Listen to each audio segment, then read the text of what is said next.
When you see a person who is blind because of a stroke and is told they'll never heal from that stroke, I mean, after 2 weeks, if it doesn't heal, you'll normally have to live with it, and loses her job, can't drive, she's clinically blind. I'm not the person that is going to tell her, you can absolutely heal this. She has to come to that understanding on her own. So people, many times when they gather knowledge and information, the information causes them to become conscious of what they were once unconscious to. And when you have a greater level of consciousness, you see possibilities. And in a sense, you're energized by information. You're enlightened, you're filled with light in some way, and you see possibilities that you haven't seen before. Now, getting beyond the analytical mind is one of the main purposes of meditation. And I can tell you that the analytical mind is always going to talk us out of possibility because it is fascinated on trying to predict what's going to happen next. So if you can predict your future, then you're laying a known on an unknown. And this is a habit we have because the brain is an anticipation machine. So there's many different obstacles and resistances that come with a persistent disbelief that has been programmed over and over again. I mean, I don't watch television, but I've watched it because of what's happening in the world. And I am so insulted by television commercials. I can't believe people would sit there and allow that information to program them, some drug to make them feel a certain way, some look, some whatever. You don't think that has profound effects on programming a person into limitation? When I wrote the book, You Are the Placebo, I was so angry at myself for 2 weeks. I was so frustrated with myself because I bought the program. People believe they need a flu shot because they don't believe their body's innate capacity to heal. 4 days teaching people how to elevate their state increased immunoglobulin A in our research by 50%. Immunoglobulin A is your body's primary defense against bacteria and viruses. It's better than the flu shot. It's better than a flu shot.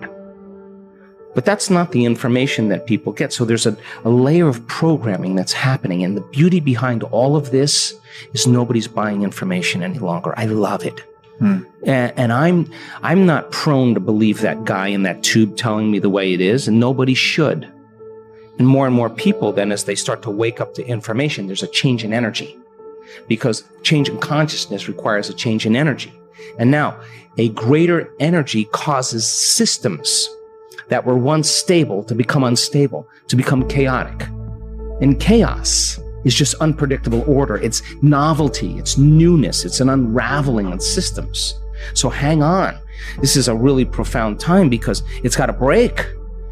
And when it breaks, something better come out of it. And it's not going to be governments and politicians and religious figures and whatever leading the way. There is no one leader. Everybody's got to lead. Just like those birds that move in one direction, or those fish that are all in a school and they're moving together, give the appearance of something bigger to predators. You study that principle in biology. It's called emergence. You think that there's one leader that everybody's following. Everybody's leading.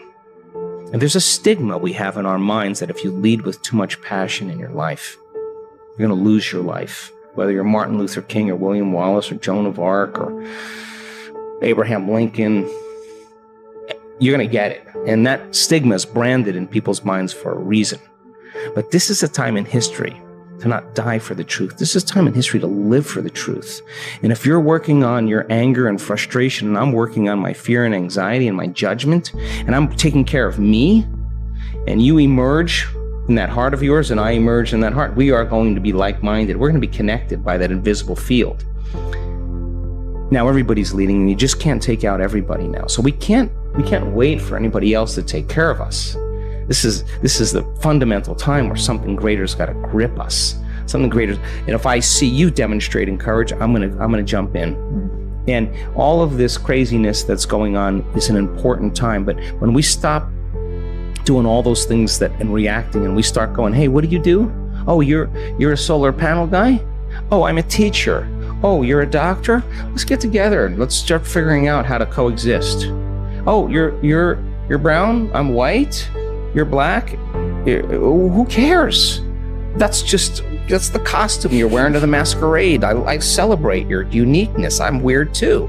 And we're all like that. So the biggest lie is that kind of a way to create separation amongst people for the simple reason to disempower them into limitation, because now they're more dependent on pharmaceutical companies. They're more dependent on religion. They're more dependent on whatever it is that they need out there. But how can you give someone a sugar pill, a saline injection, perform some false surgery or procedure, and a certain percentage of those people will accept, believe, and surrender to the thought that they're getting an actual substance or treatment, and they begin to program their autonomic nervous system to make the exact pharmacy of chemicals equal to the substance they think they're taking. Now, is it the inert substance that's doing the healing, or is it the body's innate capacity to heal? Because that sugar pill represents, it is a symbol of possibility.